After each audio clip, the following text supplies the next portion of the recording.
Okay. All right, thanks. I'm pretty sure I won't live up to that hype, but thanks for inviting me here. It's a real pleasure. Rarely do I make it to the south end of Denver, but I came early today, so I avoided the traffic. So I run the Da Vinci Institute. We're based in Louisville, and I'm going to talk a little bit about some of the stuff that we do and some of our thoughts on expanding into the future here. We also have a consulting arm of the Da Vinci Institute, so we help businesses think about how to align their goals with the future. Because if you don't do that, the future is going to kill your plans. So a few months back, I was in Istanbul. I was speaking at a TEDx event on the topic of teacherless education.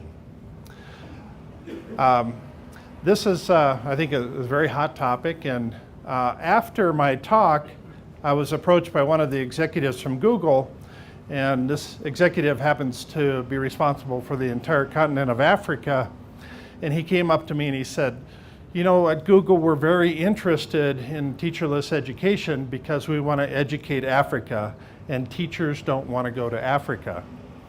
Now this was a very revealing moment for me because no, teachers don't want to go to Africa.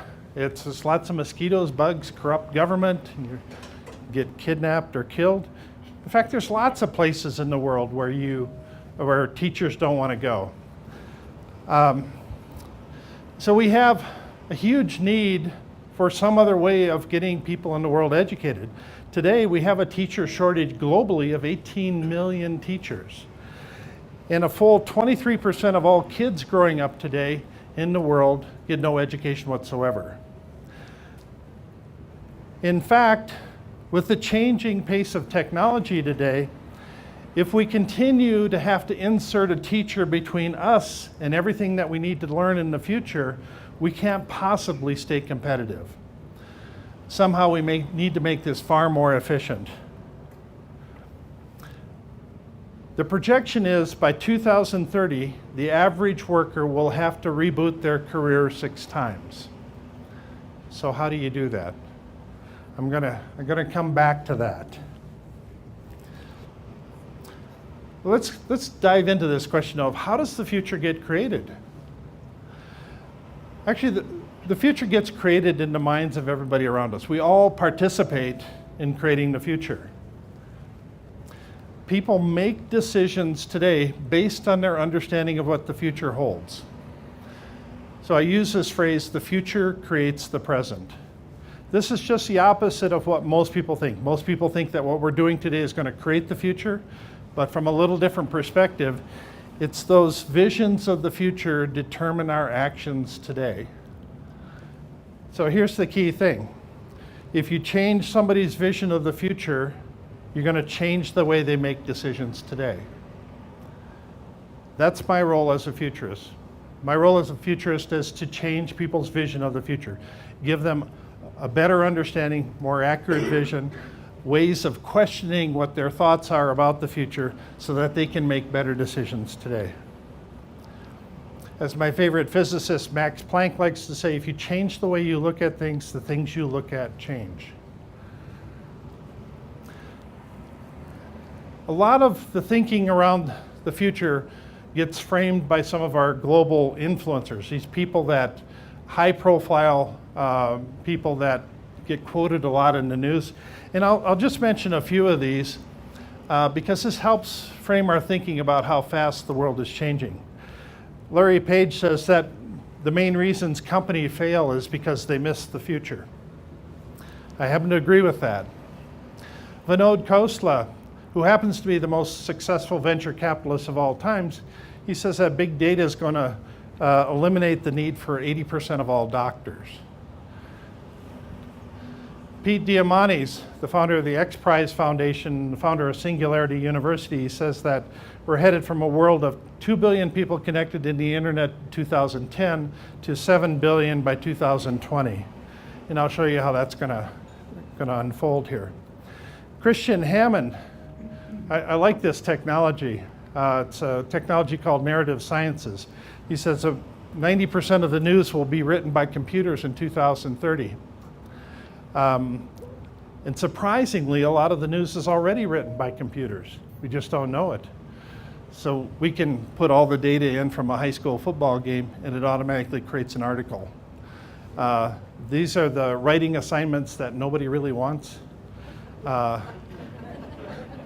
You know, the earnings reports on Wall Street, yeah, pretty boring stuff. They feed that into a computer and it automatically generates the article. Chris Anderson says that 3D printing is going to be bigger than the internet.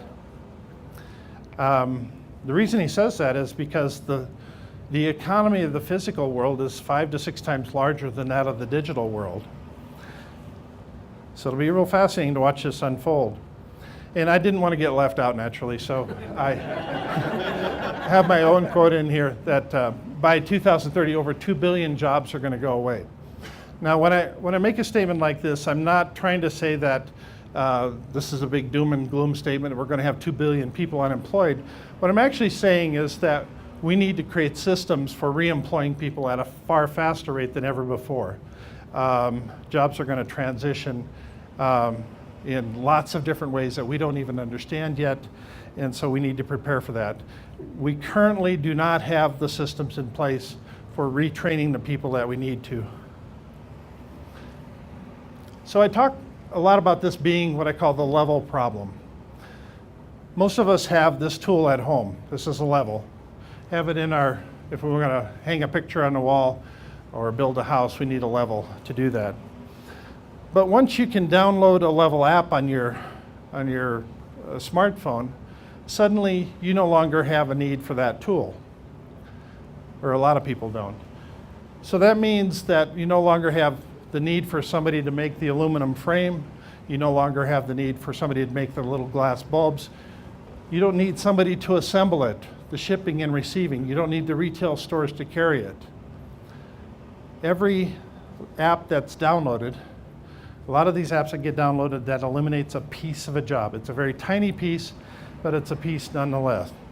So there's lots of apps, we download them and we can eliminate 10,000 jobs, and we don't even see where that's happening. In the process, we're freeing up lots of human capital. But just because there aren't enough jobs doesn't mean we've run out of work to do. You know, it's kind of ludicrous to say that we suddenly have no work left to do in the world. Yeah, right. We got lots of work left to do.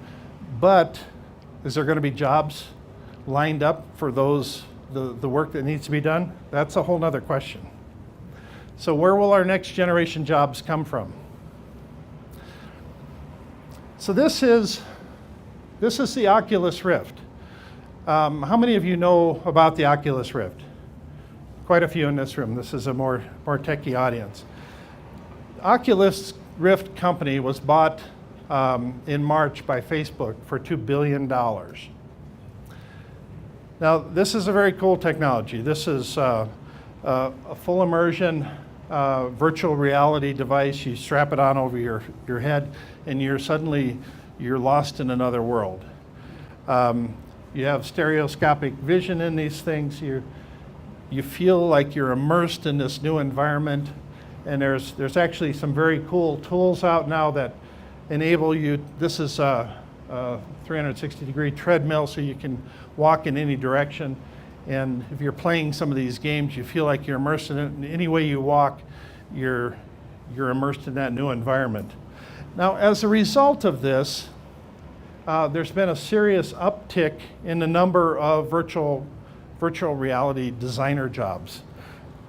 So this shows 166 jobs listed on that particular day. But just the fact that Facebook bought Oculus Rift made everybody pay much more attention to that technology. And so we suddenly need people with this skill set. There's not that big a talent pool out there right now. All right, the right to be forgotten. The European Union decided a couple months ago that we all have the right to be forgotten. This is an EU court that made this decision. And as a result of this, Google has had over 70,000 people approach them with a request to take down 250,000 web pages. Now keep in mind, these are just 70,000 people that managed to figure out a way to actually communicate with Google. That is no small task. If it was a way that we could all talk to them, there would be like 7 million people contacting them. But so they're being asked to take down lots of websites right now. This has created another surge in the whole reputation management field. A huge increased demand. There's already been an interesting demand for this, but it's clicked up a significant notch ever since then. So this one shows over 5,533 jobs just for reputation management professionals. In case you're not going to go into it, why have they been asked to take these websites down? I'm not a techie, I don't understand that. It's to clean up. You not only have the right to be forgotten, you have the right to be cleanly remembered. Oh, reputation.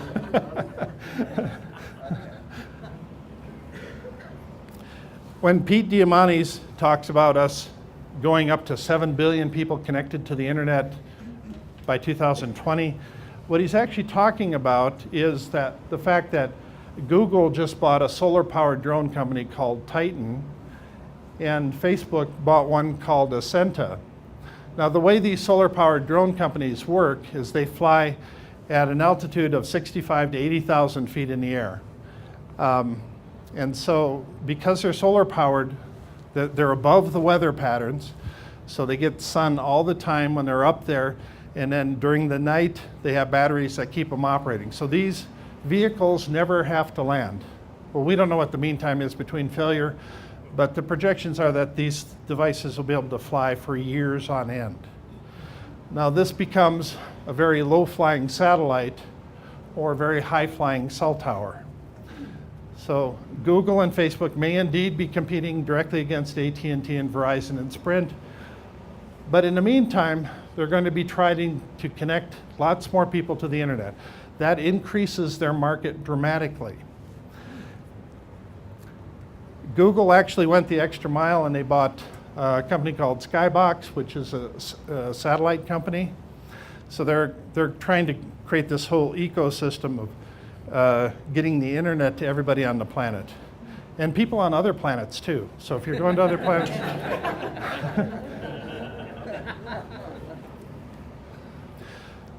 The drone world is taking off in real interesting ways. We all heard the big announcement that Amazon's going to start delivering packages. Well, that can't happen until the FAA gives them the okay to do that. And the official ruling's coming in September of next year, where they're trying to create an operational plan for all of the drone operations above 400 feet. So this is going to open the doors for lots of opportunity. And of course, the drone that we all need is this one here, which is the beer delivery drone. I would like to be the pilot for beer delivery. But as a result of this, then we see this sudden uptick in the demand for UAV operators. Drone pilots, drone repair people, and there's going to be a big security element here too. The same drones that can deliver a package to you can also deliver explosives, can also deliver poison, can also spy on you in your bedroom. There's lots of issues that come about. So there's some good things and some bad things. And so security issues are going to be huge, and they're going to need a lot of people for that as well. So bold companies are instantly triggering the need for new talent. When they make an acquisition, they buy a new company, suddenly there's a huge demand for people with skills in that area. At the same time, the traditional colleges and universities are very poor fit for retraining people on a timely fashion. So I made the prediction that by 2030, over half of the traditional colleges and universities will disappear. And I'm not the only one saying this. There's quite a few of them. So if you think about what it takes for a college to introduce a new curriculum like this, they got to create the curriculum, then they have to get it all approved, then they have to recruit the students to go into that program, and it's a 6-year, 7-year pipeline at best. It's a long, drawn-out process. So to really define this problem, we need to prepare students for jobs that don't yet exist, using technology that hasn't been invented to solve problems we don't even know are problems yet. This pretty well explains the dilemma that we're in right now. So at the Da Vinci Institute, we're focusing on this whole concept of micro colleges. We have our own program called Da Vinci Coders, where we're training people how to be computer programmers. It's a 13-week course, and it's beginner-based, so we have people that have very little in computer programming skills to start, and they're getting entry-level jobs coming out the back end. We frame our discussions around this idea of 1,000 hours of proficiency. So if you spend 1,000 hours working on computer programming, you're very likely going to get an entry-level job. To put that in perspective, if you work 12 hours a day for 84 days straight, that's 1,000 hours. You can do it in less than 3 months, but it's not too likely. Few people are that hardcore. But micro colleges, the way we're thinking about them, are immersive forms of post-secondary education done in very short periods of time. Now, the need for this is that it's no longer possible to predict the educational needs 5 to 6 years in advance. That's just simply not possible. And so micro colleges represent this responsive mechanism that for creating new talent quickly. And if we're shifting gears, if people have to shift careers 6 times by 2030, they want to do it in the least amount of time. That's what makes colleges such a poor fit. Colleges want to keep you there 2 years, 4 years. People want to do it in a month, 2 months, 3 months at the most. And the faster the better. So if you think about all the types of micro colleges that can be created, we can open this up into lots of different fields. 3D printer design, people that know how to do that, crowdfunding, dog breeders, people that are brewmasters for all the breweries that are, we got a new brewery going in about once a week here in Colorado. Drone pilot schools, aquaponics farmers, urban agriculture. There's lots of opportunity here. Some of it around the technical stuff and some of it around the less technical stuff. So I'll touch real briefly on some of the future plans for the Da Vinci Institute. We're looking at kind of a 3-phased approach. One is, the first step is to expand our Da Vinci Coders program. We're going to go into mobile apps. We're going to go into game design. We're going to go into some of the other languages. And we want to expand into a new facility that we're looking at and create a learning laboratory. So the whole learning environment is changing. We have new tools and techniques that we haven't, that are being invented almost on a daily basis. We want to take a serious look at using those and what works and what doesn't, and then create something of a maker space just framed around the course creators. And so I think that becomes kind of interesting. Are you going to also have that virtual online? Yeah, so there will be virtual environments. So when you create a new course, very likely you're going to want to teach it to a live audience for the first couple times. Sure. to get good feedback. Once you've done that, you work some of the kinks out of your curriculum, then you can record it and you can pipe it in online, or it might be something that works better that is part online, part in class. So there's no one-size-fits-all formula for all these. So what does a laboratory look like? We're playing around with different ideas for what that might look like. And this idea of a makerspace just for cutting-edge course creators, this can this can go off in a lot of different directions. If we're training people in robotics, then you want a lot of hardware stuff there. Training stuff for 3D printer designers, and you want 3D printers there. So, as Mark Twain says, a man who carries a cat by his tail learns something he can learn in no other way. Why isn't that the truth? The future is ours to write. It's our choice. We can create it however we want. Some of the predictions I'll give out here just to stir your imagination a little bit is the Internet of Things will virtually eliminate physical theft because we can track things everywhere. Driverless cars are going to change transportation as dramatically as the invention of the automobile itself. By 2030, the average person will own printed clothing, will live in a printed house, will have packages delivered by drones, will own more than one robot, will work as a freelancer, will frequently use a driverless car, and will be 3 times more educated than the average person today.